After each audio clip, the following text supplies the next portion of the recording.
बडनेरा शहर काँग्रेस कमिटीच्या वतीने बडनेरा येथील शहीद स्मारकाजवळ राष्ट्रपिता महात्मा गांधी यांची पुण्यतिथी साजरी करण्यात आली। बडनेरा शहर काँग्रेस कमिटीच्या वतीने शहीद स्मारक नवी वस्ती बडनेरा येथे सकाळी 10 वाजता राष्ट्रपिता महात्मा गांधी यांच्या पुण्यतिथीनिमित्त अभिवादन करण्यात आले।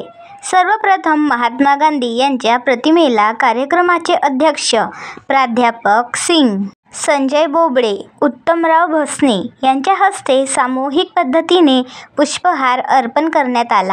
यावेळी बडनेरा शहर काँग्रेस कमिटीचे पदाधिकारी संजय बोबडे, उत्तमराव भैसने, सूर्यवंशी, महेश येते, किशोर खोब्रागडे, प्राध्यापक कृष्णराव गभणे, राजश्री कुत्तरमारे, अर्चना बोबडे, मंदाताई कोडापे, रोमिना मोंटोरो, उज्ज्वला काडभांडे, कल्पना गायकवाड, प्रकाश पहुरकर, शरद ठोसरे, शंकरराव गव्हाळे, लक्ष्मण डभाले, शम्मू खान, यादव खेळकर, शेषराव वाट, उमेश झिगाडे, गजानन धनधर इतर काँग्रेस पदाधिकारी उपस्थित होते। तर कार्यक्रमाचे सांगता राष्ट्रगीताने करण्यात आले। या प्रसंगी काँग्रेसच्या ज्येष्ठ पदाधिकाऱ्यांनी बीसीएन सोबत आपल्या प्रतिक्रिया व्यक्त केल्या। पुण्यतिथी महोत्सव आहे आणि काँग्रेस कमिटीतर्फे त्यांना आदरांजली देण्यात आलेली आहे। 2 मिनिटं श्रद्धांजली देण्यात आलेली आहे। महात्माजींचे जे कार्य आहे की अहिंसा परमधर्म, अहिंसेमध्ये त्यांना विश्वास होता आणि ते नेहमी कुठल्याही जीवाची हत्या करत नव्हते। अशा प्रकारे त्यांचं कार्य होतं।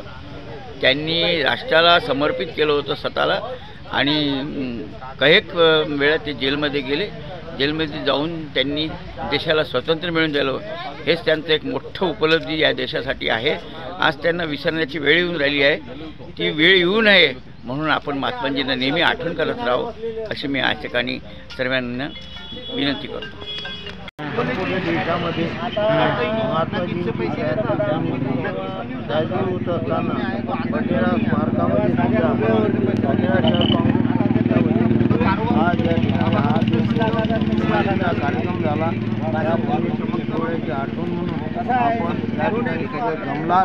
देशाच्या स्वातंत्र्याकरता ज्या लोकांनी बलिदान दिले ते स्वातंत्र्य कदापि त्याच्यानंतर खरं स्वातंत्र्य जे मिळालं ते डॉक्टर बाबासाहेब आंबेडकरांच्यामुळे प्रत्येक माणसाला अधिकार मिळाले ते डॉक्टर बाबासाहेब आंबेडकरांनी दिलेले अधिकार आहे त्याची जाणीव ठेवून। परंतु दुर्दैव असं की त्यांच्या विचाराची आज गरज आहे आणि तरुण पिढीने त्यांचे विचार आत्मसात करावे हीच माझी। आपण म्हणजे सगळे उपस्थित महात्मा गांधीच्या पुण्यतिथी उपस्थित झालात आणि ज्या महात्मा गांधींनी आपल्याला स्वातंत्र्य मिळवून दिलं त्या महात्मा गांधींच्या नतमस्तक होऊन